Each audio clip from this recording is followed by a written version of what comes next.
Bonjour à toutes et à tous. On va demander à chacun de prendre place, de faire silence.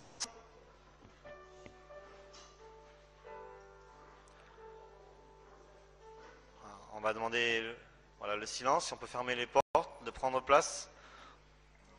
On pourra se saluer à la fin du culte.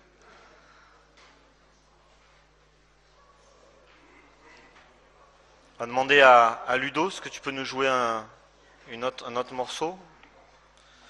Voilà, qu'on puisse rester dans le silence pour ce début de culte, pour nous placer devant notre Seigneur Jésus.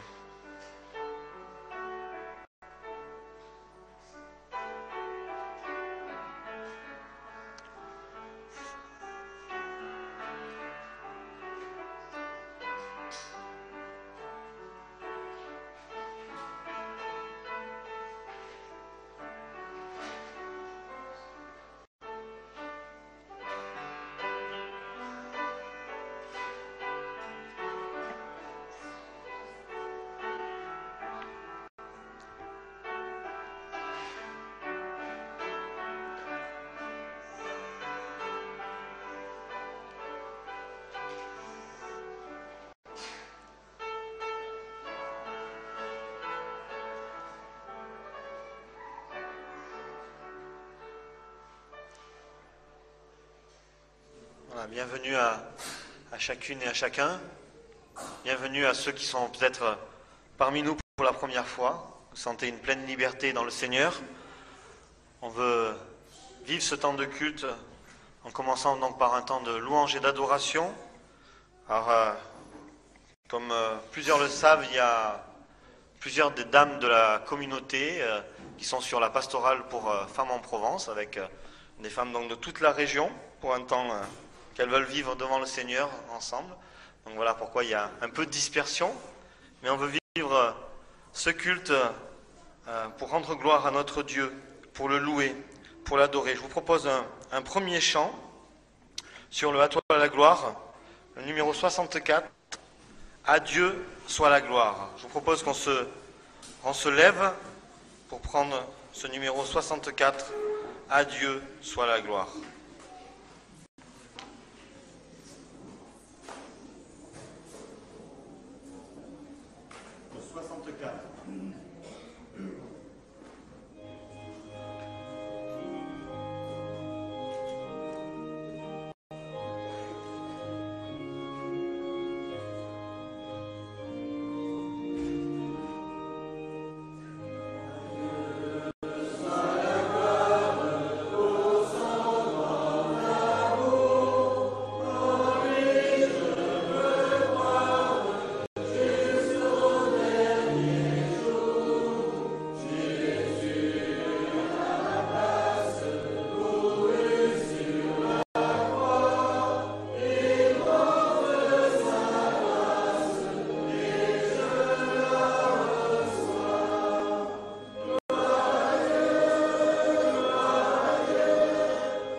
peut rester debout, s'il vous plaît. On va changer de recueil, on va partir sur les transparents. Demander à Hugo si tu veux bien. Pour reprendre « Je loue ton nom éternel ». Nous voulons louer le nom de l'Éternel. Alors avec les enfants, il y a quelques dimanches, avec Isabelle, ils avaient fait tous les signes et tous les gestes de ce chant. Donc ils peuvent les faire. Je ne les ferai pas moi devant parce que je crois que je vais me tromper. Hein. Voilà. Donc je loue ton nom éternel.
J'aimerais vous lire un verset pour introduire ce temps de culte, ce temps de louange d'adoration dans l'Épître aux Hébreux, le chapitre 12 et le verset 28. C'est pourquoi, recevant un royaume inébranlable. Est-ce que nous avons reçu ce royaume inébranlable que le Seigneur Jésus nous a donné en mourant sur la croix et en ressuscitant? Montrons notre reconnaissance en rendant à Dieu un culte qui lui soit agréable avec piété et avec crainte. Si on est réunis ce matin, je l'espère, c'est pour montrer notre reconnaissance. C'est pour exprimer notre reconnaissance en rendant un culte à Dieu qui lui soit agréable. Le but du temps de louange, le but du culte, il y a plusieurs buts. Il y a le premier but, c'est de rendre un culte à Dieu et de lui être agréable, d'exprimer par nos mots, par nos chants, par nos prières, des paroles qui soient agréables à Dieu. Et il nous est dit avec piété et avec crainte. Alors le mot piété peut se traduire par le respect que l'on doit envers Dieu, par aussi une juste relation avec Dieu. Et le mot crainte est aussi un peu dans un sens de respect, pas dans un sens, dans la Bible il ne faut pas le voir dans un sens de peur. Le mot crainte dans le langage courant est rendu comme la peur, comme quelqu'un dont on a peur. Quand on craint quelqu'un, on ne s'en approche pas. Au contraire de Dieu, on s'en approche avec crainte, c'est-à-dire avec respect, avec humilité. Et donc nous voulons rendre à Dieu un culte qui lui soit agréable, avec piété et avec crainte. Et nous allons donc avoir un temps de louange par le chant. Et vous pouvez indiquer un chant. Donc si quelqu'un a un chant, il peut lever la main. Nathan, ton nom sur les transparents a été rapide. Donc on va prendre ton nom sur les transparents. Nous voulons adorer et louer notre Dieu.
culte qui lui soit agréable. Marie-Jo. Alors reste sur les transparents, je réveillerai l'aurore.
Alors reste sur les transparents, j'entre dans tes portes.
Fred tout au fond.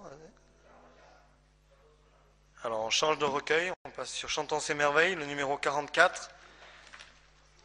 C'est Venez le célébrer, son grand amour, venez le chanter, le Fils de Dieu est venu donner sa vie. On peut se lever peut-être pour prendre ce chant, pour ceux qui le peuvent.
Pourquoi, recevant un royaume inébranlable, montrant notre reconnaissance, en rendant à Dieu un culte qui lui soit agréable, avec piété et avec crainte, car notre Dieu est aussi un feu dévorant.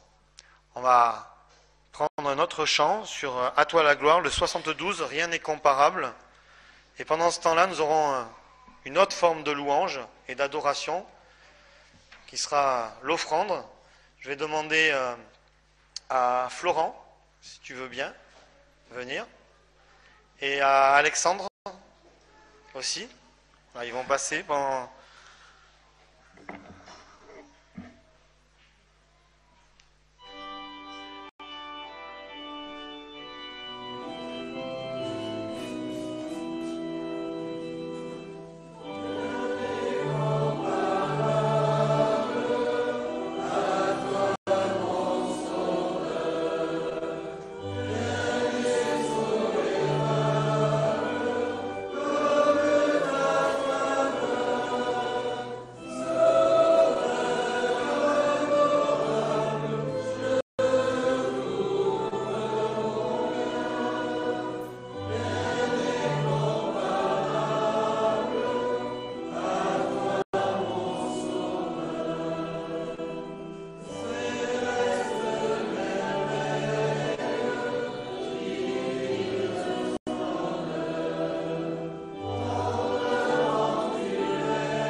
Nous voulons maintenant exprimer notre louange par la prière. Alors, habitué ou non habitué, que chacun puisse s'exprimer par une prière courte pour laisser la place à chacun ou par la lecture d'un verset. Et je conclurai ce temps, que nous puissions rendre un culte qui soit agréable à notre Dieu.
Amen.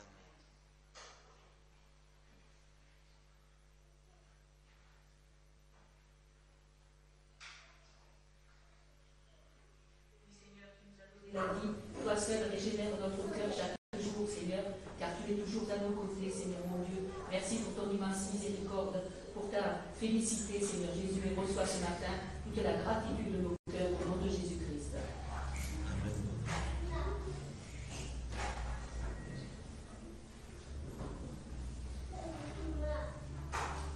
Seigneur, merci d'avoir quitté ton ciel de gloire pour vivre ce temps sur la terre comme un petit enfant, comme un piano, comme un ado, comme un adulte. Merci d'avoir passé ces étapes pour nous et d'être allé au bout, Seigneur, jusqu'à cette croix. Nous allons danser, remémorer, Seigneur, ce jardin de Gethsémani où tu as fait cette angoisse. Nous allons danser aussi ces paroles sur la croix, cette angoisse, cette séparation avec ton Père. Merci parce que tu as fait tout cela pour nous. Merci d'avoir pu nous exprimer sur cette croix. Tout est accompli. Et merci d'avoir fait pour chacun de nous individuellement. En ton nom. Amen. Amen.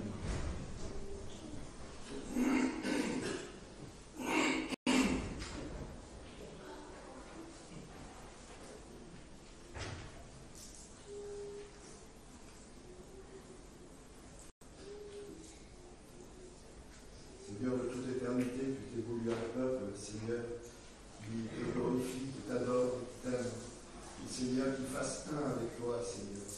Seigneur, tu connais tout de nous, Seigneur, et tu nous as tissés dans le ventre de notre mère afin que nous puissions avoir la vie, Seigneur. Et Seigneur, tu as soufflé, Seigneur, dans les narines de l'Adam, Seigneur, le souffle de vie, afin que tu sois en nous, Seigneur. Nous savons que tu vis en nous, Seigneur, par ton Esprit Saint, Seigneur. Nous remercions du don que tu nous as fait de Jésus-Christ, Seigneur, qui s'est donné pour nous afin de nous racheter de nos fautes et de nos péchés et de nous ramener à toi, Seigneur. Nous te bénissons, Seigneur, pour tout ce que tu fais par amour pour nous, Seigneur.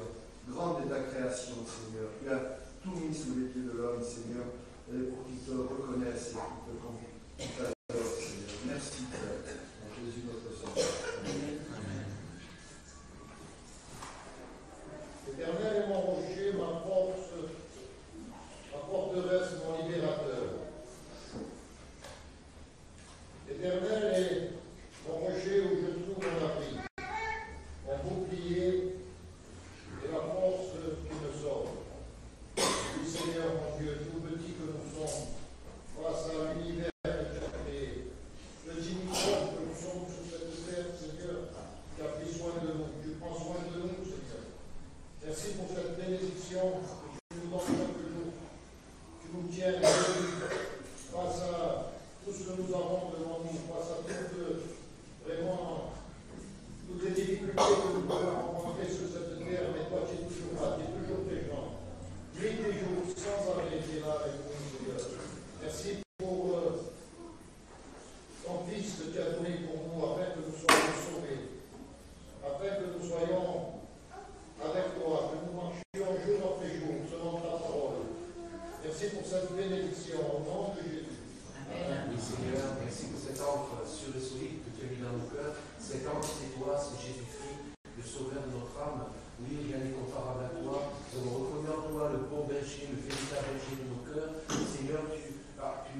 faites par notre nom, nous reconnaissons ta voix et nous suivrons point l'étranger parce que nous reconnaissons ta voix. Tu es digne de nos lois, notre adoration, béni soit le Père éternel. Seigneur, tu sais quand je marche, quand je me couche, tu pénètres toutes mes voies. Car la parole dépasse sur ma langue que déjà, ô Éternel, je la connais entièrement. Tu m'entoures par derrière et par devant. Tu mets ta main sur moi. Ta science aussi merveilleuse est au-dessus de ma portée, elle est trop élevée pour que je puisse la saisir. Merci d'être notre Dieu et notre Père. Au nom de Christ. Amen. Acte 14, verset 27. Ils racontèrent tout ce que Dieu avait fait avec eux et comment ils avaient ouvert aux nations la porte de la foi. Amen. Amen.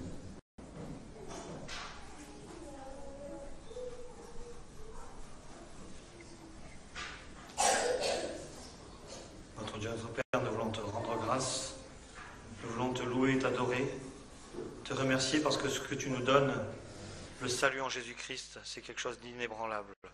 C'est quelque chose qui dure à tout le temps, qui est solide, qui est sûr et certain. Notre espérance est certaine en Jésus-Christ. Et nous voulons, Seigneur, en retour, par nos simples mots, te louer, t'adorer, exprimer la reconnaissance de nos cœurs dans ton saint nom. Amen. Je vais demander à Gérard de venir pour les annonces.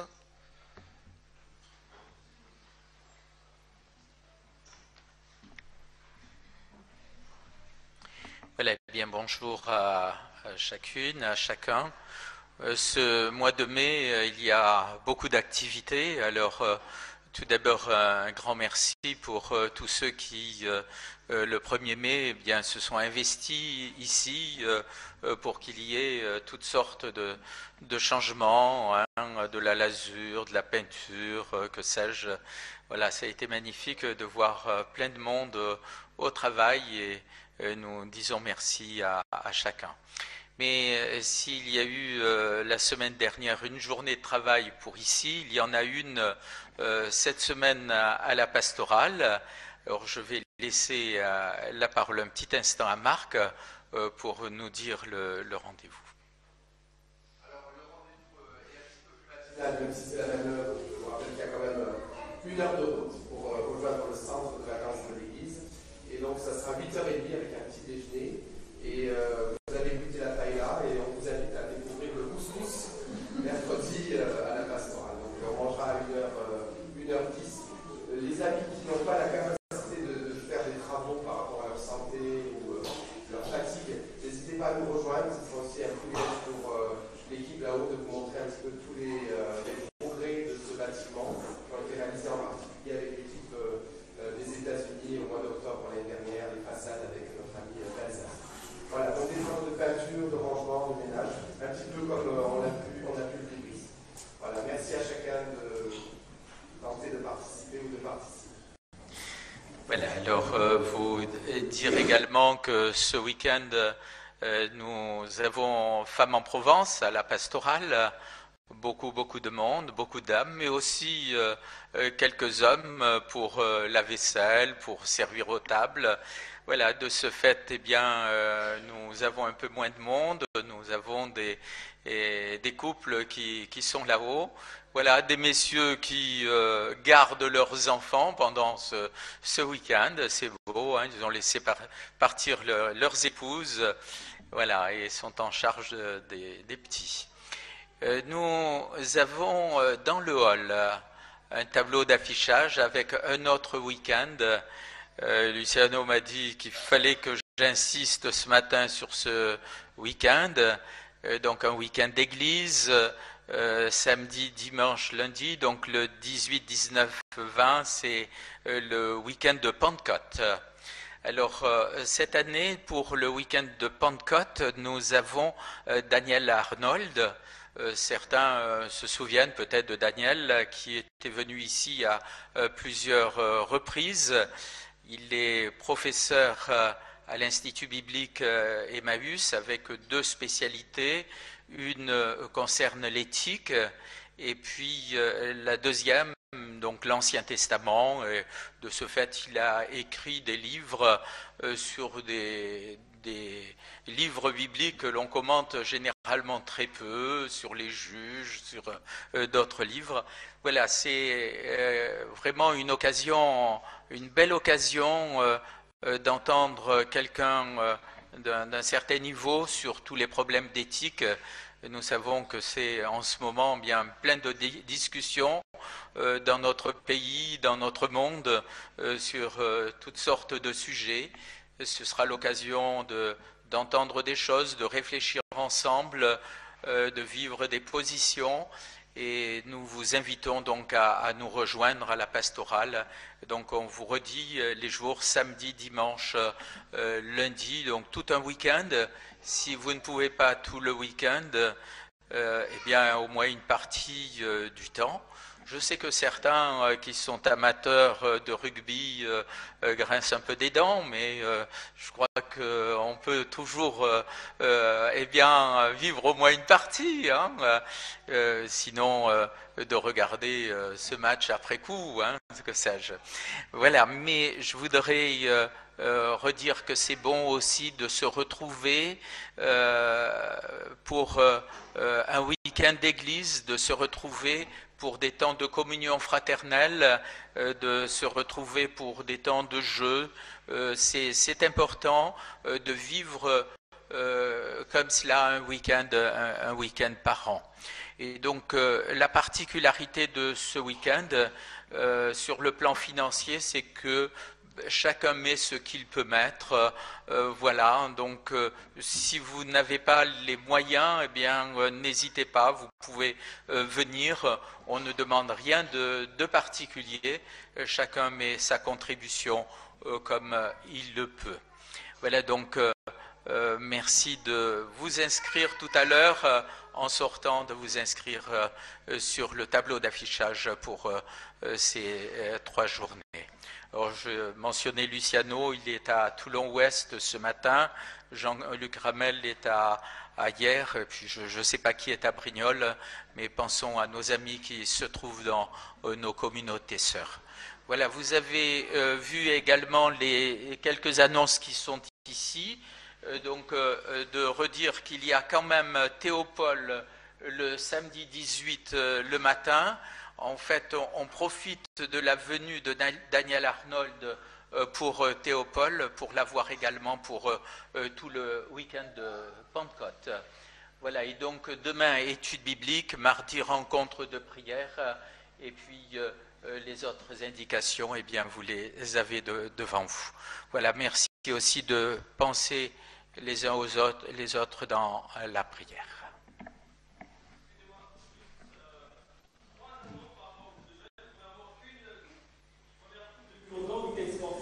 La coupe de la meilleure discipline d'équipe. On a perdu en volée, mais avec le sourire, notre repas est assez certain. Et le plus important, c'est vraiment vécu des moments spirituels.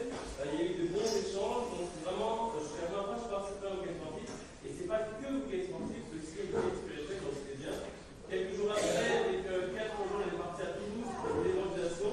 Et là, c'était pas du tout sportif, que du spirituel pratiquement. Et c'était beau de voir les sensibilités, de servir, de témoigner, d'avoir des relations parallèles avec d'autres jeunes. Donc c'est vraiment des bons bénis. Et dernière chose, changement de plan à cause du froid, on devait faire plonger la semaine prochaine, on fera autre chose. Merci. Priez pour nous. Merci. Alors, est-ce que quelqu'un aurait un chant qu'il aimerait qu'on prenne? Anaël? Alors, sur les transparents, Emmanuel. Et alors, je ne sais pas, je ne me rappelle plus combien il y a de strophes. Je pense que sur la deuxième ou la troisième strophe, il y en a 2. Donc, sur la deuxième strophe, les enfants pourront rejoindre leurs écoles du dimanche respectives.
si vous voyez mal, ou venir devant si vous entendez mal. Voilà, c'est une joie de nous retrouver ensemble en ouvrant la parole de Dieu, et nous approchons de la fête de Pentecôte, comme vous le savez. Et dimanche dernier, donc, Stephen Pache nous a touché un peu la question de cette fête dans l'Ancienne Alliance, donc Shavuot en hébreu. Et nous allons continuer dans le même registre, mais sous un angle différent. Et je vous invite à ouvrir votre Bible ce matin, donc dans l'Évangile de Jean, au chapitre 14. Évangile de Jean, chapitre 14, versets 15 à 24. Je vous encourage à suivre sur vos Bibles. Jean 14, verset 15, je lis dans la version de la Colombe. « Si vous m'aimez, vous garderez mes commandements, et moi je prierai le Père, et il vous donnera un autre consolateur, qui soit éternellement avec vous, esprit de vérité que le monde ne peut pas recevoir parce qu'il ne le voit pas et ne le connaît pas, mais vous le connaissez parce qu'il demeure près de vous et qu'il sera en vous. Je ne vous laisserai pas orphelin, je viendrai, ou je viens vers vous. Encore un peu de temps et le monde ne me verra plus, mais vous me verrez parce que moi je vis et que vous aussi vous vivrez. En ce jour-là, vous connaîtrez que moi je suis en mon Père, vous en moi et moi en vous. Celui qui a mes commandements et qui les garde, c'est celui qui m'aime. Celui qui m'aime sera aimé de mon Père. Moi aussi je l'aimerai et je me manifesterai à lui. Jude, non pas l'Iscariote, lui dit, Seigneur, comment se fait-il que tu doives te manifester à nous et non au monde ? Jésus lui répondit, si quelqu'un m'aime, il gardera ma parole et mon Père l'aimera. Nous viendrons vers lui et nous ferons notre demeure chez lui. Celui qui ne m'aime pas ne garde pas mes paroles, et la parole que vous entendez n'est pas de moi, mais du Père qui m'a envoyé. On va quand même lire le verset 25. Je vous ai parlé de cela pendant que je demeure auprès de vous, mais le Consolateur, le Saint-Esprit que le Père enverra en mon nom, c'est lui qui vous enseignera toutes choses et vous rappellera tout ce que moi je vous ai dit. Un peu plus loin dans le chapitre 16, Jean chapitre 16, verset 5, Jean chapitre 16, verset 5 jusqu'au verset 15. Maintenant je m'en vais vers celui qui m'a envoyé, et nul de vous ne me demande « Où vas-tu » Mais parce que je vous ai parlé ainsi, la tristesse a rempli votre cœur. Cependant, je vous dis la vérité. Il est avantageux pour vous que je parte, ou il vous est avantageux que je m'en aille. Car si je ne pars pas, le Consolateur ne viendra pas vers vous, mais si je m'en vais, je vous l'enverrai. Et quand il sera venu, il convaincra le monde de péché, de justice et de jugement. De péché parce qu'il ne croit pas en moi, de justice parce que je vais vers le Père et que vous ne me verrez plus, de jugement parce que le prince de ce monde est jugé. J'ai encore beaucoup de choses à vous dire, mais vous ne pouvez pas les comprendre ou les porter maintenant. Quand il sera venu, lui, l'Esprit de vérité, il vous conduira dans toute la vérité, car ses paroles ne viendront pas de lui-même, mais il parlera de tout ce qu'il aura entendu et vous annoncera les choses à venir. Lui me glorifiera parce qu'il prendra de ce qui est à moi et vous l'annoncera. Tout ce que le Père a est à moi, c'est pourquoi j'ai dit qu'il prendra de ce qui est à moi et vous l'annoncera. Un dernier verset dans 1 Corinthiens, chapitre 4, verset 16, qui est très connu. C'est Paul qui s'adresse aux Corinthiens. Donc, 1 Corinthiens 3, 16, ne savez-vous pas que vous êtes le temple de Dieu et que l'Esprit de Dieu habite en vous ? Et même un peu plus loin, nous lisons au chapitre 6, ne savez-vous pas, verset 19, que votre corps est le temple du Saint-Esprit qui est en vous et que vous avez reçu de Dieu. Amen. Prions.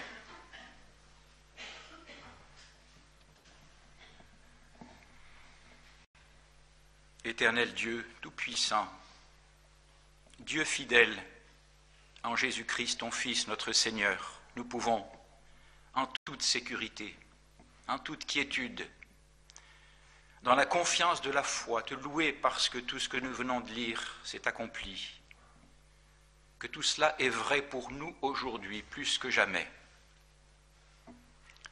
Seigneur, veuille dans ces moments venir à notre aide encore une fois pour écouter ta parole avec notre cœur. Fais que nous soyons disponibles, que je sois disponible, que tu transformes ma propre faiblesse en force, car tu accomplis ta force dans la faiblesse. Que tu veuilles visiter chacun de nos cœurs ce matin. Ma prière, c'est que chacun d'entre nous ce matin, nous soyons bénis par toi. Seigneur, viens au-devant de nous. Et je veux te dire ma confiance que, Seigneur, tu peux faire, comme cela est écrit, au-delà de ce que nous demandons, par cette puissance qui agit en nous qui croyons. Seigneur, merci pour ton aide, merci pour ta bénédiction ce matin. Accorde-la aux enfants, bien sûr. Accorde-la aussi, cette bénédiction, à nos sœurs qui sont à Matania. Seigneur, merci parce que tu es un Dieu généreux. Que ton nom soit loué par Jésus-Christ notre Seigneur. Amen.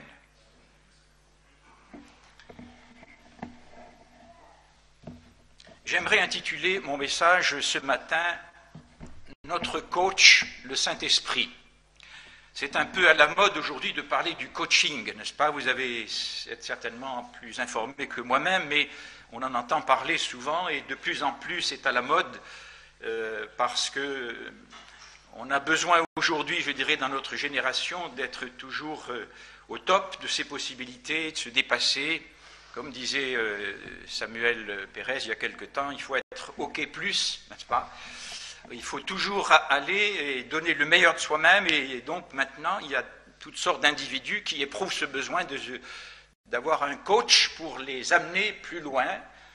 Et que ce soit dans le domaine professionnel, que ce soit dans le sport aussi en particulier, on parle de plus en plus, même dans nos milieux évangéliques, hein, on parle de plus en plus de comment est-ce qu'on dit, du mentorat, du mentoring en anglais, avoir un mentor qui nous accompagne, n'est-ce pas? Et tout cela est intéressant. Alors, qu'est-ce que c'est que ce coaching en vous en faire court? Eh bien, le coaching, c'est un accompagnement personnel, une définition que j'avais lue quelque part, un accompagnement personnel de manière à vous amener vers plus d'autonomie et de plaisir, vers la solution qui se trouve en vous. Pour faire court, le coach fait trois choses. Un, il transmet un savoir-faire, donc il y a un transfert de connaissances. Une deuxième chose, il éveille la personne en question à des choses, à des ressources, à des capacités qui sont en elle, mais dont elle n'a pas conscience. Il éveille cet aspect-là qui est occulté ou caché. Alors, dans une responsabilité, dans une tâche, une compétition sportive aussi, à plus forte raison. La deuxième chose. Et la troisième, eh bien, le coach, par voie de conséquence, va amener une assurance en soi, une certaine assurance, une grande assurance. Et j'allais dire, écoutez, c'est exactement ce que fait le Saint-Esprit. Quand nous regardons de près, c'est ce que fait le Saint-Esprit de Dieu qui a été donné à la Pentecôte voici 2000 ans. Alors, n'ayons pas peur de parler du Saint-Esprit, je dis, c'est une expression peut-être trop vite, mais c'est vrai que dans nos milieux, on peut être quelquefois un peu trop frileux, et la personne du Saint-Esprit, parler de la personne du Saint-Esprit, ce cadeau inestimable de Dieu, fait à chaque croyant authentiquement, né de nouveau pour moi, ça m'enthousiasme, ça m'émerveille, n'est-ce pas? Et il y a des questions qui se posent. Quel est notre rapport au Saint-Esprit? Charles Spurgeon, je vais le dire avec l'accent anglais, Spurgeon qui est un de ces prédicateurs que j'aime bien, je suis passionné par le ministère de cet homme. Et il l'a dit dans une de ses méditations, trop souvent les saints de Dieu, les chrétiens, sont tristes et abattus. C'est Spurgeon qui le dit, Spurgeon. Pourquoi t'as battu mon âme? Vous vous souvenez de ce psaume 42, n'est-ce pas? Et gémis-tu au-dedans de doigts, comme une biche soupire après des courants d'eau. C'est un très beau psaume. Pourquoi t'as battu mon âme? S'ils pouvaient voir leur perfection en Christ, dit Spurgeon, etc. Et il y a une grande part de vérité dans cela. Je crois que nous sommes conscients de nos faiblesses, de la corruption naturelle de notre cœur. En tout cas, moi, c'est ce que j'ai constaté dans ma vie chrétienne. J'avoue que lorsque je me suis donné au Seigneur à 14-15 ans, disons, j'ai commencé à comprendre tout le péché qui était en moi bien après. Je mesurais avec frayeur quelquefois en découvrant ces choses-là qui me fichaient par terre et qui ont été utilisées par le Seigneur, bien sûr, pour m'approcher de lui. Trop souvent, bien sûr, nous sommes conscients de la corruption naturelle de notre cœur. Et je crois que nous sommes trop marqués dans nos milieux parce qu'on aime Dieu, parce que Dieu est un Dieu saint, trop marqués par l'idée qu'il n'y a pas de chrétien parfait. On n'arrivera jamais à la perfection au sens humain. Autrement dit, nous raisonnons trop en tant que créature pécheresse, et je dirais pas assez en tant que nouvelle créature en Christ, parce que c'est quand même là. C'est Jamel Attar qui, dans son cours dernièrement sur les doctrines, je crois, nous disait que la pensée majeure, la pensée centrale de Paul dans sa théologie, c'était quoi? Alors, on a tous dit Christ crucifié, je ne veux pas ça. Et là, l'apôtre Paul, je crois que c'était très juste, la pensée centrale de Paul, c'est en Christ. Vous savez, cette expression en Christ qui revient souvent dans l'épître aux Éphésiens, eh bien, cette expression-là, elle se trouve 162 fois dans le Nouveau Testament, pour dire que ce n'est pas rien. Donc, nous raisonnons trop en tant que créature pécheresse et pas assez en tant que nouvelle créature en Christ. C'est vrai qu'on est un peu malmené, on a un peu le mal de mer. Je dirais que c'est un peu la schizophrénie du chrétien. Le résultat, c'est que le moteur de notre vie chrétienne est un peu poussif. Il n'y a pas trop d'élan quelquefois. Pourquoi ne pas nous souvenir que nous sommes rendus parfaits en Christ, même si Satan m'assaille, même si je suis accablé, même si je traverse des épreuves, même si je connais la douleur, etc., même si je me sens au fond du trou à certains moments, même si je me dévalorise, mais je me sens nul, un mauvais chrétien, etc., nous serions alors, moi je dirais, comme un sportif de haut niveau, comme un champion qui doute de lui, qui n'a plus confiance dans ses capacités et dans sa valeur réelle. Vous savez, à ce niveau, les sportifs, où il y a un nivellement par le haut, c'est au mental que ça se joue, hein. C'est pas grand-chose. La forme physique est là, mais des fois c'est le mental qui va faire la différence. Donc nous serions un peu comme cela, et c'est là que le coach va jouer un rôle déterminant, parce que lui, il croit dans son poulain, il sait qu'il est capable de gagner. Et il le connaît, donc il va le reformater, hein, comme on dit en informatique. Alors quel est notre rapport au Saint-Esprit, à la personne du Saint-Esprit? Est-ce que nous reconnaissons quelque part dans notre vie, où avons-nous vu l'œuvre du Seigneur dans notre vie? C'est des choses qui nous disent, voilà, le Seigneur, c'est l'Esprit de Dieu. Vous savez, je me souviens de mon père dans les derniers temps de sa vie. Il n'était pas un théologien, mon père, hein, il a commencé à travailler à 14 ans la nuit. Et je me souviens, il m'a dit une fois, mais c'est drôle parce que il y a comme des messages qui se forment dans mon cœur. Et je disais, mais pour moi c'était très beau. Je dis, mais ça c'est le Saint-Esprit. Le Saint-Esprit ne vous a-t-il pas tout d'un coup comme cela éclairé dans la parole de Dieu? Ne vous a-t-il pas amené à faire des relations, des liens, me dire, ah oui, mais c'est ça, mais ça colle, c'est formidable. On est enseigné par l'Esprit de Dieu. Et il y a dans notre comportement, dans notre vie, dans notre conduite, dans nos prières. Pourquoi est-ce que nous prions pour certaines personnes et pas pour d'autres? Le Saint-Esprit nous met à cœur quelquefois de le faire. Et nous devons être sensibles à ce que le Saint-Esprit fait dans notre vie. Et ça, c'est merveilleux. Alors, premier point pour en revenir à ce texte, l'envoi du Saint-Esprit, il faut le dire avec force, correspond parfaitement à tous nos besoins pour notre vie chrétienne. Ça, c'est formidable, il faut le souligner. Moi, je suis toujours enthousiasmé quand je lis ce passage de Jean 14, etc. Moi, je me dis, mais c'est prodigieux ce que le Seigneur a fait. Regardons ces disciples attristés, découragés à l'idée que Jésus va les quitter. Ils sont malades, ils sont tristes comme tout. Ils se sont effrayés parce que tout d'un coup, ils vont se sentir tout seuls, orphelins. Ils ont vécu 3 ans avec Jésus, 24 heures sur 24. Ils l'aiment malgré tout, de tout leur cœur, n'est-ce pas? Et puis voilà que Jésus parle de les quitter. Et Jésus va renchérir en disant, mais vous savez, il vous est avantageux que je m'en aille. En plus, il en rajoute une louche. Il vous est avantageux que je m'en aille parce que si je ne pars pas, si je ne m'en vais pas auprès de mon Père, eh bien, comment est-ce possible? Le consolateur, l'avocat, le défenseur, le paraclète ici, le paraklétos en grec, ça veut dire l'avocat, ça veut dire tout cela. Celui qui nous soutient, qui est avec nous, il y a tout un ensemble d'expressions qui pourraient résumer ce mot, ce consolateur, n'est-ce pas, ne viendra pas. Et donc, il dit cela, il vous est avantageux, c'est bien que je m'en aille. En quelque sorte, Jésus dit, je ne vous laisserai pas orphelin, c'est comme s'il disait, je vous enverrai un autre moi-même. Parce qu'il va les priver de sa présence physique, mais il va leur apporter quelque chose qui sera bien meilleur et bien supérieur.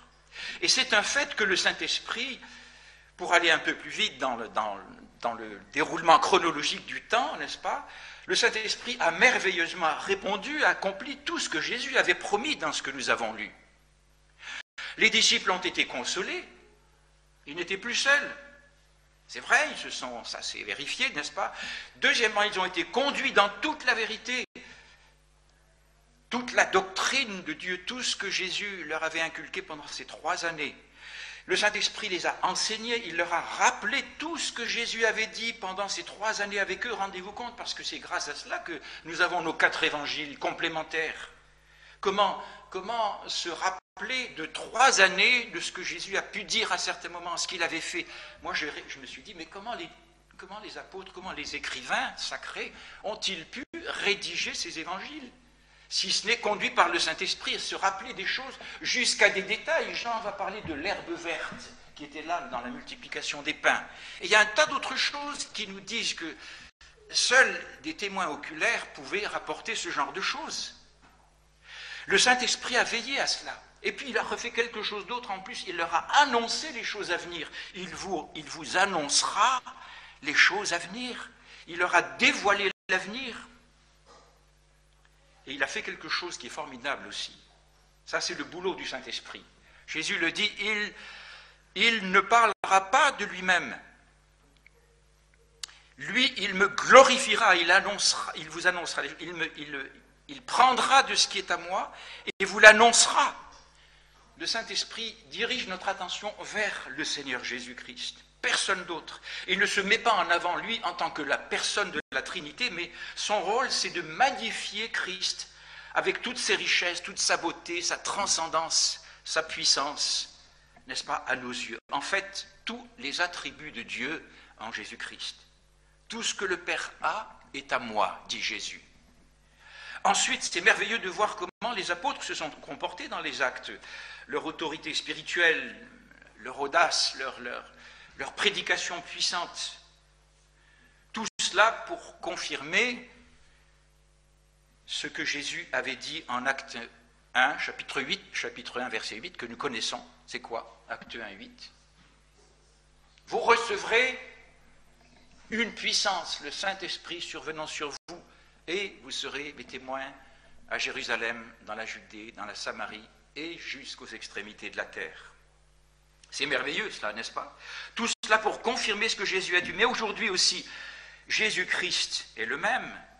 Ce même Saint-Esprit, ce même Esprit de Dieu a les mêmes intentions aujourd'hui qu'alors.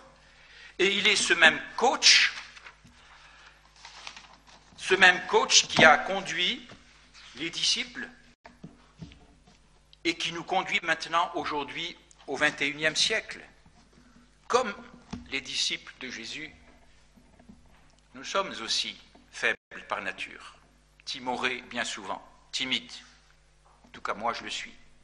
Dépendants du Saint-Esprit. Et c'est tant mieux que nous soyons dépendants du Saint-Esprit, parce que sinon, nous aurions la grosse tête. Alors, quel est l'objectif du Saint-Esprit? Quel est l'objectif majeur? Parce que vous pouvez dire, mais quel est l'objectif? Il y en a plusieurs. L'objectif majeur du Saint-Esprit.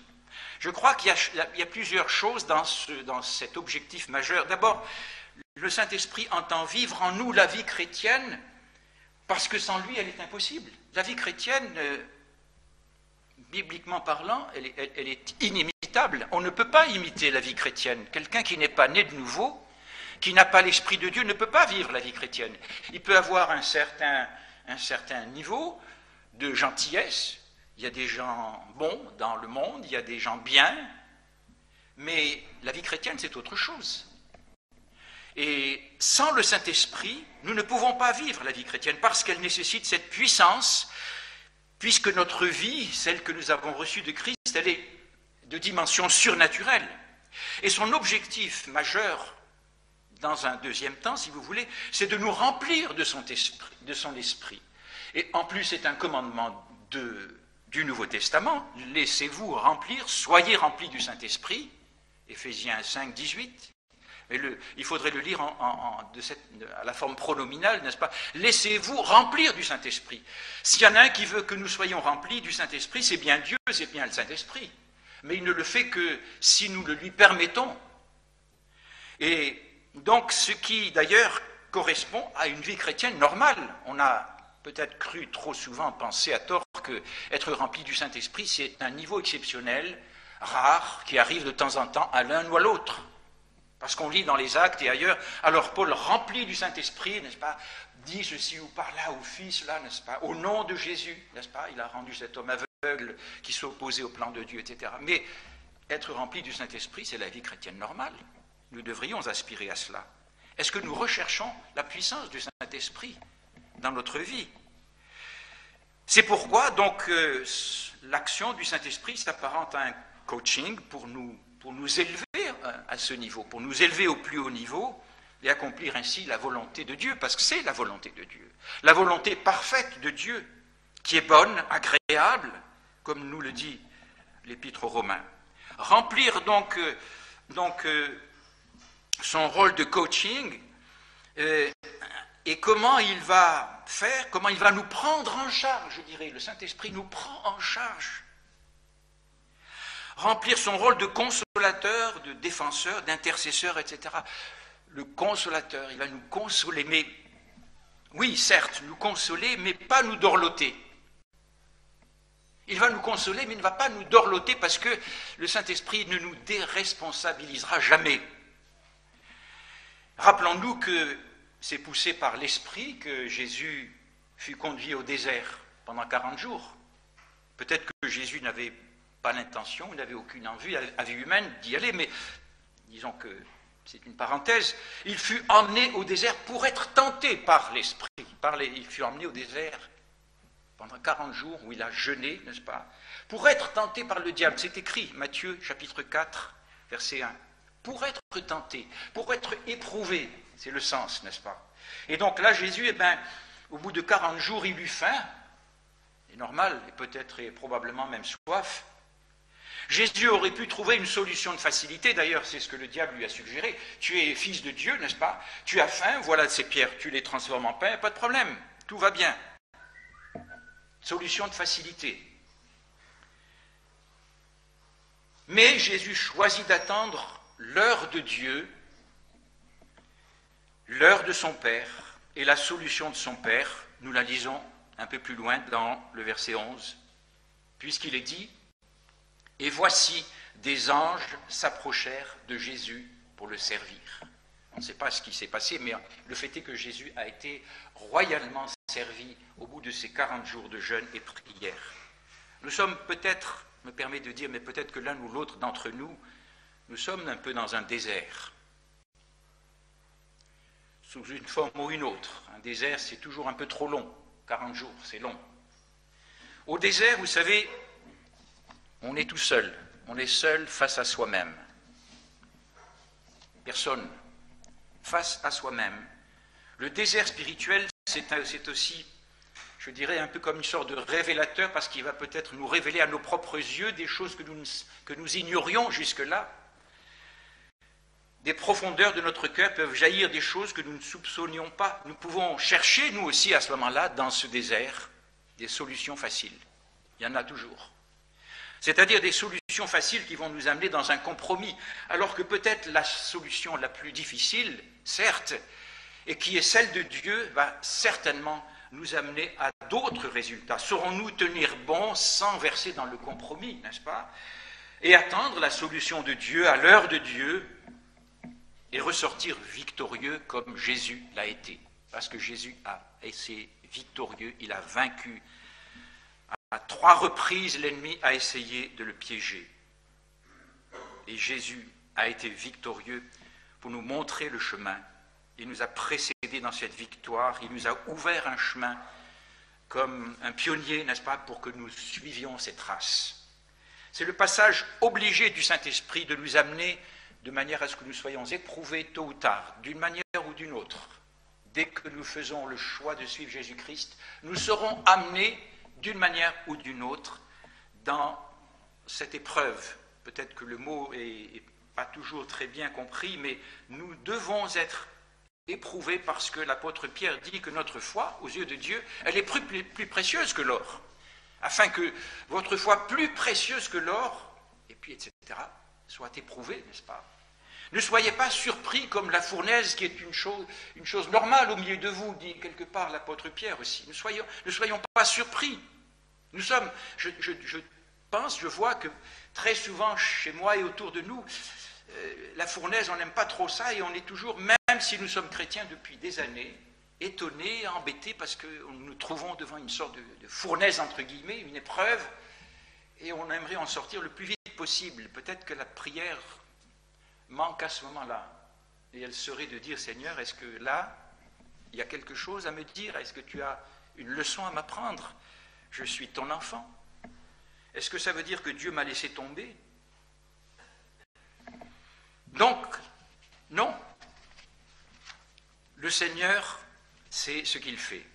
C'est ainsi que notre divin coach, travaille à réaliser en nous,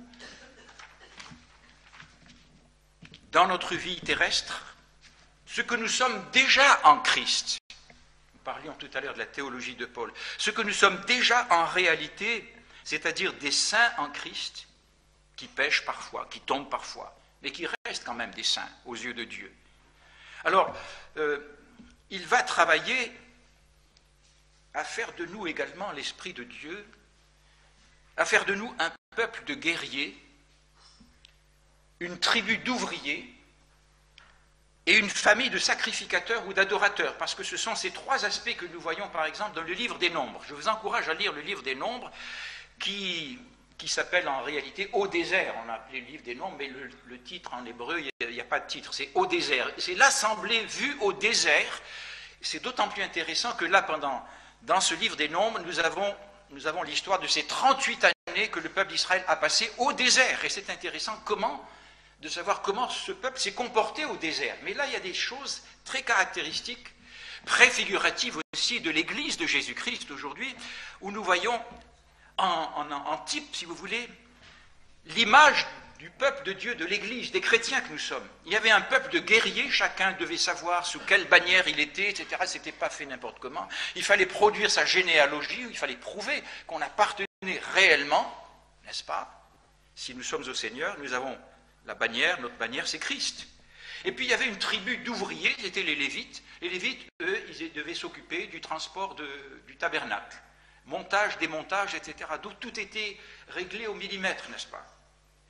Et pas question qu'il fasse plus que ce qu'il ne fallait. Il n'avait même pas le droit de regarder les choses saintes, parce que ces choses saintes du tabernacle, elles étaient la responsabilité des sacrificateurs et adorateurs, c'est-à-dire une famille, la famille d'Aaron, n'est-ce pas? Donc ces 3 aspects-là, c'est ainsi que nous sommes une tribu, nous sommes des guerriers quelque part, parce que quand nous démarrons la vie chrétienne, il y a une guerre spirituelle. Il faut affronter toutes sortes de choses, des tentations, le diable, etc. Il faut s'affirmer aussi. Nous ne pouvons pas être des chrétiens en secret. Nous sommes des ouvriers, il y a tellement à faire. Faire l'œuvre de Dieu. Qui va faire l'œuvre de Dieu? Il n'y a pas que les pasteurs, heureusement. Et puis une famille de sacrificateurs, d'adorateurs. Dieu. Le Saint-Esprit veut faire ces trois choses en nous, n'est-ce pas? Faire de nous ce peuple de guerriers, cette tribu d'ouvriers, cette famille d'adorateurs réels. Donc lisez ce livre des Nombres, l'Assemblée au désert, image de l'Église dans son pèlerinage terrestre. Alors, essentiellement, pour en revenir à notre coaching, le Saint-Esprit va nous communiquer un savoir, Christ. Il prendra de ce qui est à moi et vous l'annoncera.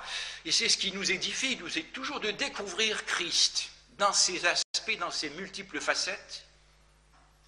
Il y en a toujours. Extraordinaire, nouvelle, belle. C'est comme un joyau avec ses facettes, n'est-ce pas, qui brille. Et Christ, il faut le voir ainsi. Christ dans l'Écriture, Christ dans l'Ancien Testament, Jésus-Christ, parce que c'est lui qui me nourrit, c'est lui qui est ma vie. C'est lui qui me motive, il est ma raison de vivre, il est tout cela et tellement plus encore. Il prendra de ce qui est à moi, le Saint-Esprit va faire cela. Et c'est un signe d'ailleurs qu'on est dans une saine doctrine quand Christ est au centre et pas autre chose. Pas Christ plus ou Christ moins, bien sûr. Christ seul, suffisant pour tout. Ça, c'est le travail du Saint-Esprit dans nos cœurs. Alors, nous l'avons déjà dit, il va nous montrer que nous sommes en Christ. Ça, c'est une des clés. Le coach sait bien que là, il y a quelque chose à quoi il faut se raccrocher à tout prix. Et alors là, surtout, en deuxième lieu, je dirais qu'il va nous dire ce grand bouleversement que Christ vit en nous. Il est avec vous, vous avez lu avec moi, il est avec vous et il sera en vous. Mais ça, c'est extraordinaire. Moi, je dis, mais c'est... Comment imaginer cela? Comment les disciples ont-ils vécu cela? Jésus dit, je viendrai à vous. Il s'assimile au Saint-Esprit, il s'identifie au Saint-Esprit. 2 lignes après, je vous enverrai le Consolateur, je viendrai en vous. Et même plus loin, il dit après, si quelqu'un m'aime, il gardera ma parole et mon Père l'aimera, nous viendrons vers lui et nous ferons notre demeure chez lui. C'est-à-dire que là, Jésus est en train de dire que le Saint-Esprit, c'est lui-même et son Père en plus. Nous viendrons et nous ferons notre demeure chez lui, donc sa présence en nous par l'Esprit, ce n'est pas moins que toute l'essence de la Trinité.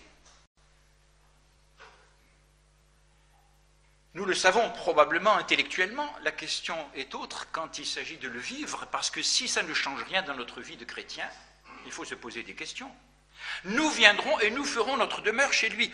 Mais ce n'est pas tout, il y a une autre réalité, peut-être que vous allez dire c'est un détail, mais qui devrait changer bien des choses. C'est ce passage que nous avons lu, n'est-ce pas, que notre corps est le temple du Saint-Esprit. Ne savez-vous pas que vous êtes un temple de Dieu, que vous êtes une habitation de Dieu en esprit? Paul dira aux Corinthiens que ne savez-vous pas que votre corps physique, est le temple du Saint-Esprit? Alors, Jésus, comment est-ce qu'il faut dire cela? C'est peut-être idiot de le dire, mais ça veut dire que Christ n'est pas extérieur à nous. Il est en nous.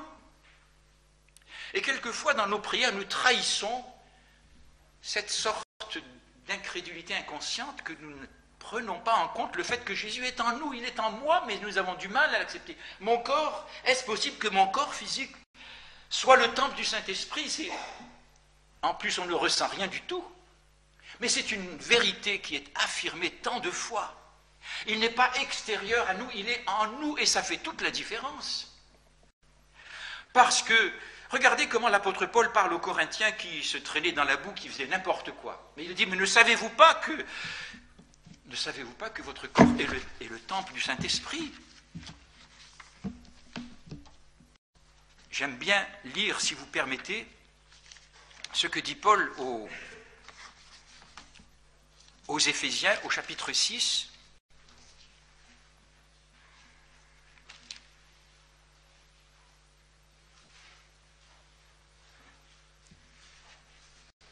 Ne vous y trompez pas, ni les débauchés, ni les idolâtres, ni les adultères, etc., n'hériteront le royaume de Dieu. Et c'est là ce que vous étiez quelques-uns d'entre vous, mais vous avez été lavés, mais vous avez été sanctifiés, vous avez été justifiés au nom du Seigneur Jésus-Christ et par l'Esprit de notre Dieu. 1 Corinthiens 6, verset 11, 10, 11, 12. Et puis après, il va rajouter « Tout m'est permis, mais tout n'est pas utile », verset 12. « Mais je ne me laisserai asservir par quoi que ce soit. Les aliments sont pour le ventre, mais le corps n'est pas pour l'inconduite, il est pour le Seigneur, et le Seigneur est pour le corps. Et Dieu qui a ressuscité le Seigneur Jésus nous ressuscitera aussi par sa puissance. Ne savez-vous pas que vos corps sont des membres de Christ ?»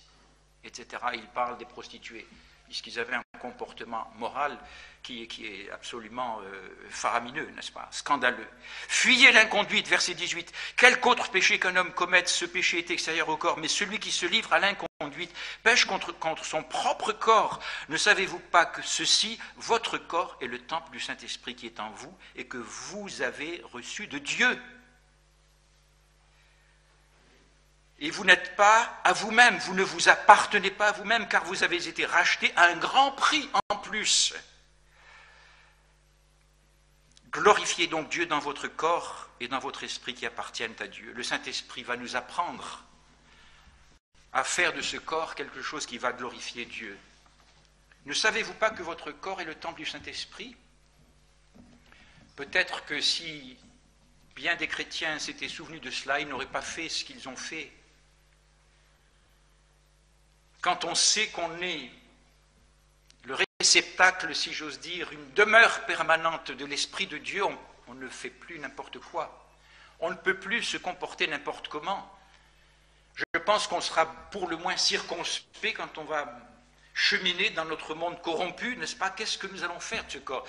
Et la Bible nous dit que nous sommes appelés à glorifier Dieu dans ce corps. Le Saint-Esprit seul va être capable de nous dire comment. Parce que le corps, mes amis, aujourd'hui, il a tellement d'importance dans la société.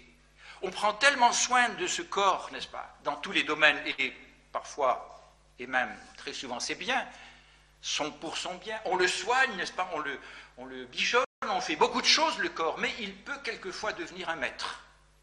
Et comme l'argent, le corps est un bon serviteur, mais un mauvais maître. Et nous pouvons très facilement tomber dans la dépendance de ce corps, en sorte que le Saint-Esprit, bien qu'il soit là, chez un chrétien, eh bien, il soit recroquevillé dans un coin, il ne dirige plus, il ne fait plus rien, parce qu'il est attristé. La Bible nous dit que le Saint-Esprit, c'est une personne. Il parle à Philippe, il dit « Va dans ce chemin qui est désert ». Il agit, il révèle des choses cachées, etc. D'ailleurs, Philippe, quand l'Esprit lui a dit « Va sur le chemin qui est désert », pourquoi a-t-il obéi? Il aurait pu dire « Mais pourquoi est-ce que tu m'envoies dans un chemin désert? Envoie-moi plutôt là où il y a du monde. » Mais non, mais l'Esprit dit « Tu vas là où il y a ce chemin désert. » Et il y avait une raison bien simple, c'est que là, il avait préparé l'eunuque, l'Éthiopien, n'est-ce pas, qui devait être sauvé. Et Philippe a obéi. Voilà ce que nous devons être. En même temps, donc, nous avons conscience de ce privilège. Alors, est-ce que le coach n'est pas en train de nous dire, voilà, il y a en toi une capacité, il y a des ressources que tu n'exploites pas. Moi, je n'utilise qu'avec parcimonie mon ordinateur, mais peut-être pour vous c'est pareil, on n'utilise que 10% des capacités. Un peu comme notre cerveau aussi, paraît-il. Il y a tellement de capacités. Et nous avons ce potentiel, nous avons ces ressources qui sont en nous. Moi, je ne sais pas si nous nous rendons compte de ce que Dieu a fait quand il a conçu ce plan de venir habiter finalement dans ces créatures impossibles. Toute l'histoire d'Israël nous montre que l'homme ne peut pas être changé par aucun code extérieur. Et Dieu a conçu ce plan inouï de venir lui-même habiter dans le corps, dans le cœur de ces personnes. Ézéchiel dit, je vous donnerai un cœur nouveau, je mettrai en vous un esprit nouveau, et je ferai que vous suiviez mes lois et mes ordonnances. Vous vous rendez compte ce que Dieu a fait? Il est allé jusqu'au bout de lui-même sans perdre son âme, j'allais dire, sans cesser d'être ce qu'il est, pour que nous soyons ce que Dieu veut que nous soyons, parce qu'il nous aime. Et c'est extraordinaire de voir que, eh bien, cet esprit-là est répond à tous nos besoins. Alors, je crois que c'est la prière de Paul aux Éphésiens, il prie, lui, pour des choses précises, qu'il illumine les yeux de votre cœur pour que vous sachiez quelle est l'espérance qui s'attache à son appel, et quelle est envers nous qui croyons, Éphésiens 1, versets 18, 19, 20, l'infinie grandeur de sa puissance qui agit envers nous qui croyons. Il l'a déployée comment? Nous avons la mesure de cette puissance. Quand il a ressuscité Jésus, vous imaginez la puissance qu'il a fallu pour ressusciter ce corps qui était lacéré, blessé de tous les côtés, qui était vidé de son sang. Ce corps ressuscite par la puissance de Dieu. Et cela confirme, Acte 1.8, vous recevrez une puissance. Colossiens 1.29 dit, Paul dit qu'il travaille de manière à rendre tout homme parfait en Christ. C'est à cela que je travaille avec la force qui agit puissamment en moi, dit-il. Colossiens 1.29. Et Éphésiens 3.20, n'est-ce pas, aussi, où il est dit que justement, Dieu peut faire au-delà de ce que nous demandons. Je pensais à ça dans ma prière tout à l'heure, n'est-ce pas? À celui qui, par la puissance qui agit en nous. Quelquefois, ces petites phrases, elles nous échappent, on les lit, on glisse comme ça par-dessus, sans se poser de questions. Or, à celui qui peut, par la puissance qui agit en nous, qui peut faire infiniment au-delà de ce que nous demandons ou pensons, à lui la gloire, bien sûr, dans l'Église en Jésus-Christ, et dans toutes les générations, au siècle des siècles. Amen. Alors, avons-nous conscience de cela, mes amis? Ne faut-il pas revenir humblement à la croix et dire, Seigneur, mais avant de demander quoi que ce soit, louer Dieu pour ce que je suis, louer Dieu de ce que tu as fait, de ce que tu vis en moi, vivre de cela, s'abreuver de cela, l'exprimer, n'est-ce pas, le traduire. Mettez en œuvre votre salut, nous dit la parole. Et enfin, le Saint-Esprit va faire une troisième chose, parce que la montre va toujours plus vite que moi. Le Saint-Esprit va nous conférer une assurance, le coach. Il va nous rendre confiance, non pas en nous-mêmes, parce que nous ne pouvons pas nous confier en nous-mêmes, à la chair. L'apôtre Paul dit, moi je ne suis, ce n'est plus moi qui vis, c'est Christ qui vit en moi, n'est-ce pas? C'est ce potentiel qui est là, n'est-ce pas? Une assurance, et nous avons cet exemple des chrétiens, par exemple, dans le livre des Actes, au chapitre 4, quand ils ont été battus, c'était Pierre et Jean, et puis ensuite ils retournent vers les leurs, et là, évidemment, ils se mettent à prier, n'est-ce pas? Ils avaient éclaboussé de leur assurance tous ces détracteurs, Hérode, Pilate, etc. Ils avaient été en prison. Et là, ils commencent à prier avec les chrétiens. Et ils commencent leur prière en disant, « Maître !» C'est intéressant parce que le mot ici, je crois qu'en hébreu, le mot c'est quelque chose comme despote. Vous savez ce que c'est qu'un despote? Toi qui es ceci, et on les voit intelligemment utiliser opportunément la parole de Dieu. Ils citent quelque chose qui est tout à fait approprié à la situation. Et qu'est-ce qu'ils demandent? Seigneur, démolis ces hommes, démolis ces détracteurs, cette bande de ouf, comme diraient les jeunes. Non. Ils disent, Seigneur, maintenant, tout cela s'est accompli selon ton plan, donne à tes serviteurs d'annoncer ta parole avec une grande assurance. Et là, ils ont été exaucés, ils furent tous remplis du Saint-Esprit et ils annonçaient la parole avec assurance. Ils avaient demandé des miracles, des signes, etc. Et vous savez, le mot ici avec assurance, le mot parésia, c'est un mot qui est difficile à traduire parce qu'il veut dire quelque chose comme une liberté de parole, ouvertement. D'ailleurs, il se trouve 3 fois dans ce chapitre 4. Lorsque les responsables qui avaient mis en prison Pierre et Jean, lorsqu'ils virent l'assurance, la parésia de Pierre et Jean, ils ne savaient plus que répondre. C'est quelque chose qui confine à l'audace. Moi, je dirais qu'ils ont là fait preuve d'un culot monstre. Ce n'est pas exagéré.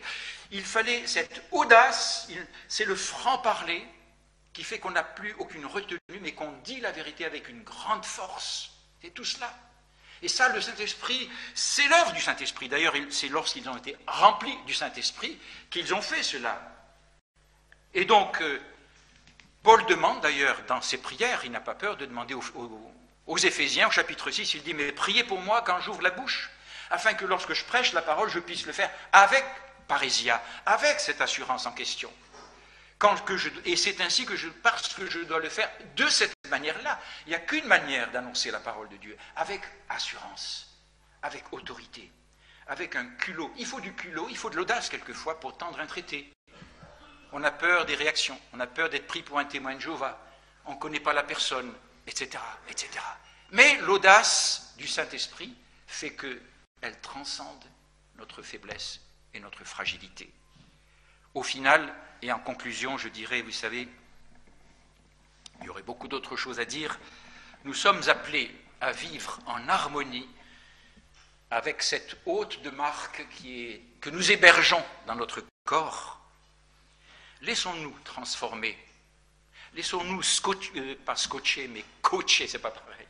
Laissons-nous diriger, transformer par le Saint-Esprit qui veut faire de chacun de nous des champions de Dieu, des champions et des championnes de Dieu. Vous savez ce que c'est que des champions de Dieu, n'est-ce pas? Vous avez lu la biographie de Charles Sudd, champion de Dieu?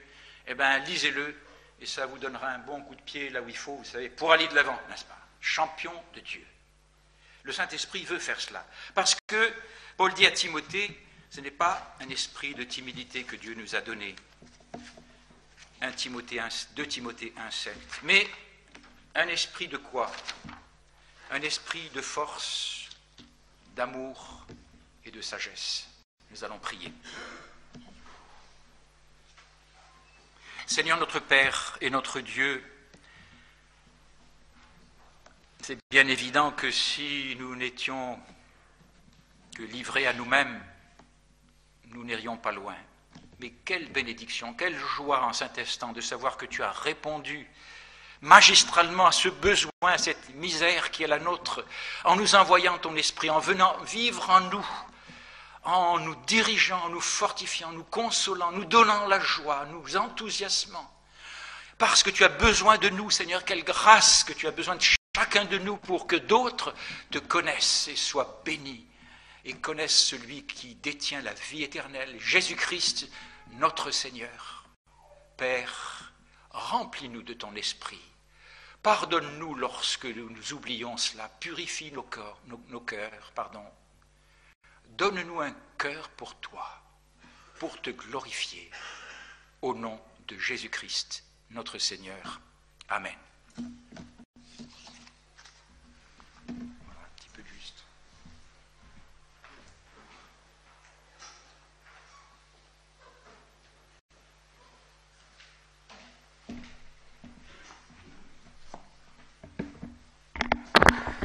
Nous allons chanter le 339 sur À toi la gloire, mon Dieu est si bon.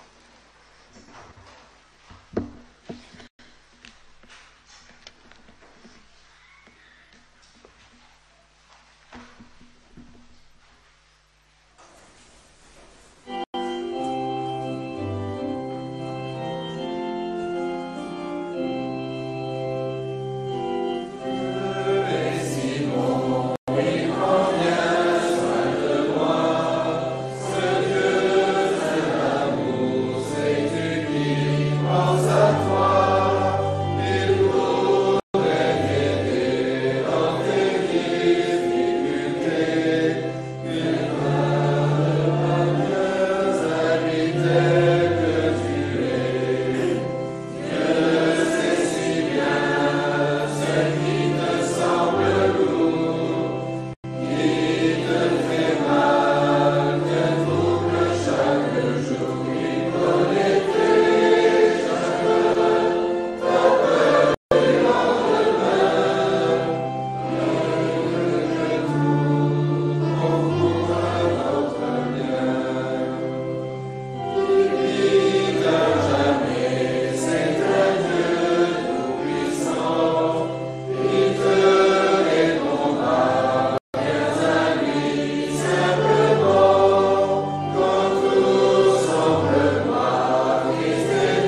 fin de ce livre, il nous est parlé de 6 sacrificateurs qui étaient observés en fait à la loupe par certaines personnes.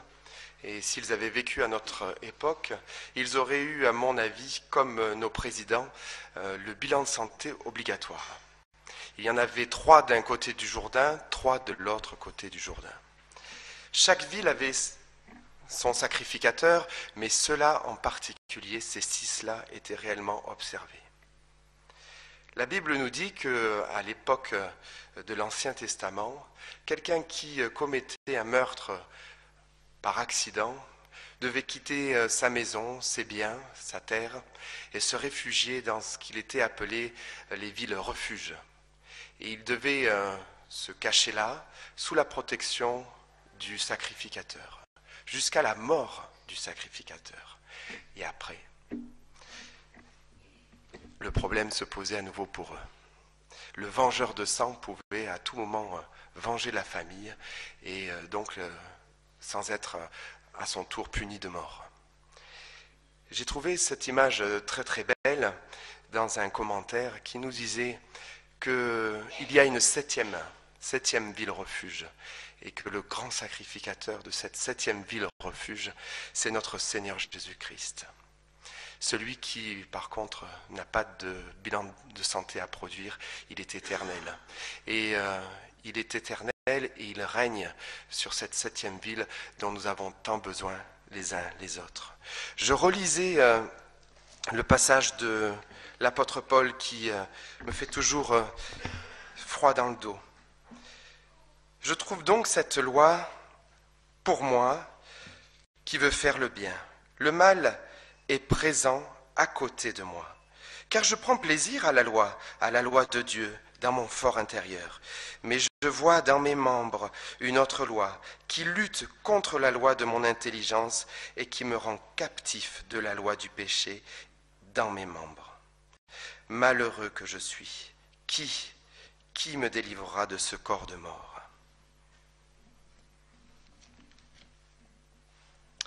Effectivement, en tant que chrétiens, nous devons, je l'espère, ne pas nous contenter de notre état et bien réaliser ce combat qui est le nôtre contre notre chair et notre vieil homme qui, tel une ombre, nous poursuit et nous suit.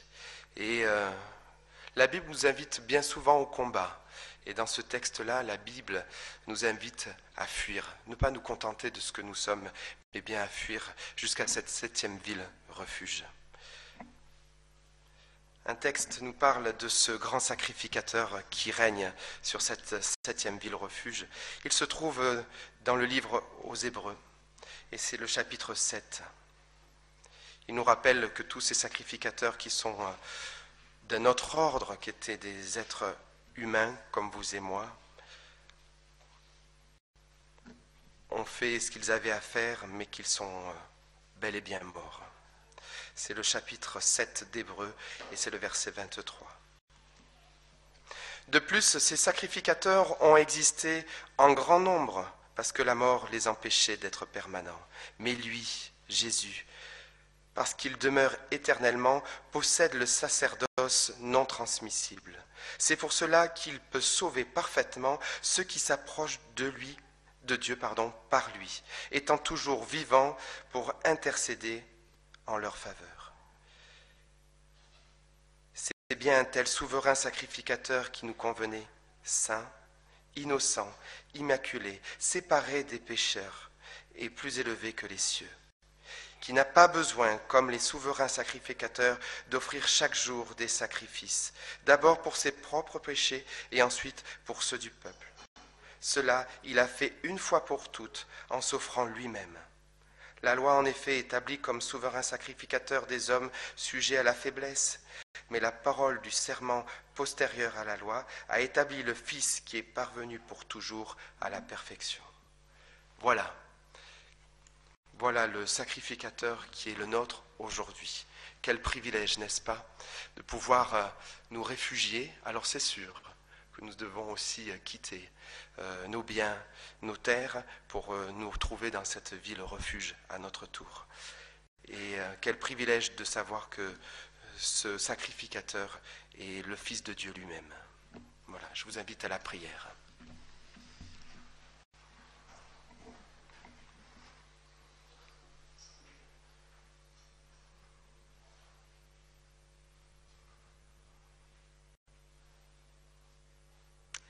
Seigneur, avec cette question de Paul, qui nous délivrera de ce corps de mort?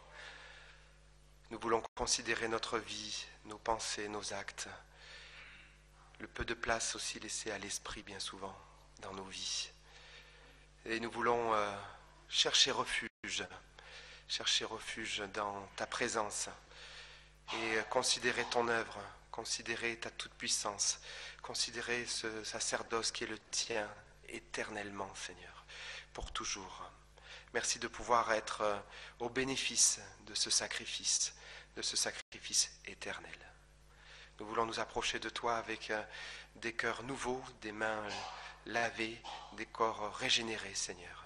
Et que tu puisses, Seigneur, enlever toute souillure et éloigner de nous ce jugement par ta grâce. En ton nom. Amen.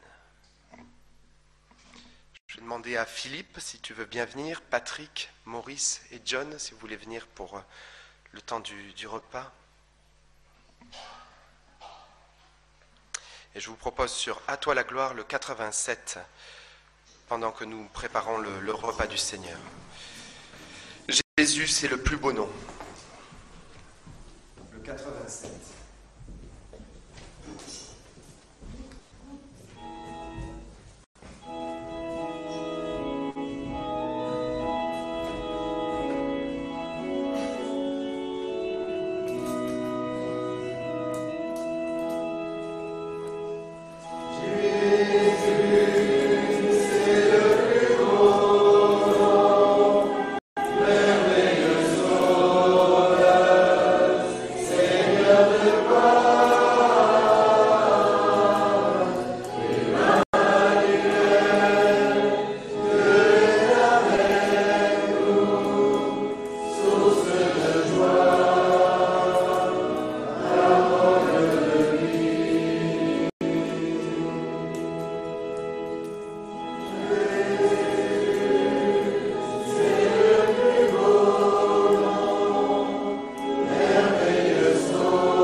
De prier pour les éléments.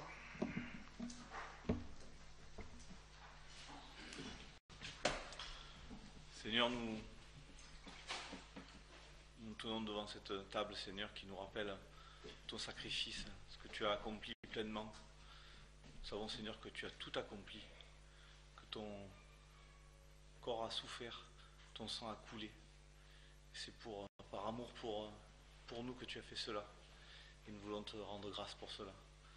Nous savons, Seigneur, qu'en prenant ces éléments, nous annonçons ta mort jusqu'à ce que tu reviennes parmi nous. Nous savons que tu es vivant et que tu règnes. Tu veux régner dans nos cœurs et nous voulons te faire toute la place. Amen.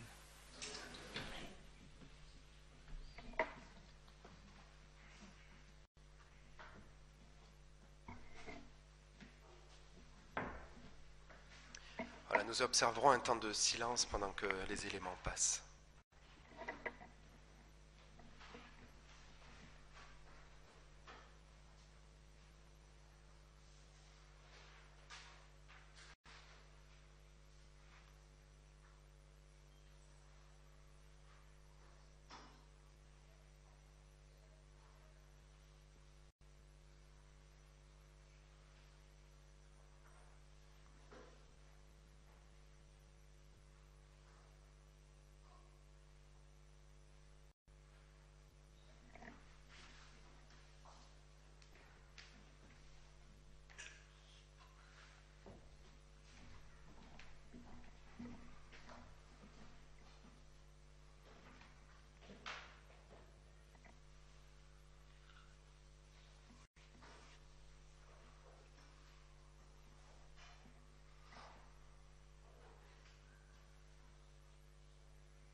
vengeur de sang dans ce livre de Nombres, le chapitre 35, est pour nous l'équivalent de l'accusateur. Mais nous le savons, le Seigneur nous a pardonné et rien ne pourra nous séparer de l'amour du Seigneur. Je vous propose de chanter comme une affirmation le 801 sur « Chantons ces merveilles ». Si tu confesses tes péchés, je te pardonnerai.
De chant.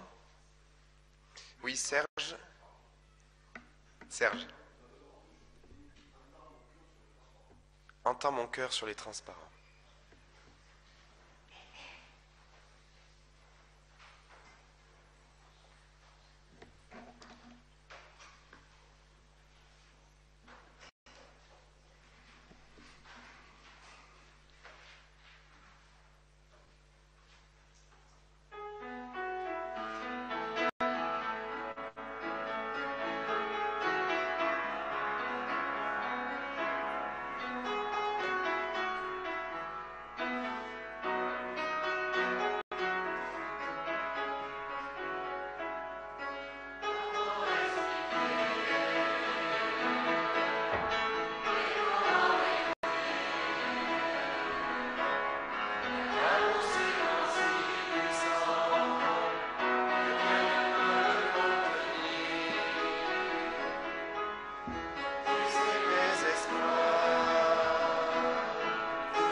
propose de vous lever pour la parole de bénédiction du psaume 134, le verset 3.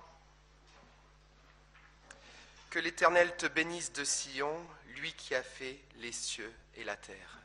Ne l'oublions pas. Bonne semaine à chacun et n'oubliez pas, mercredi, pour les plus courageux, couscous.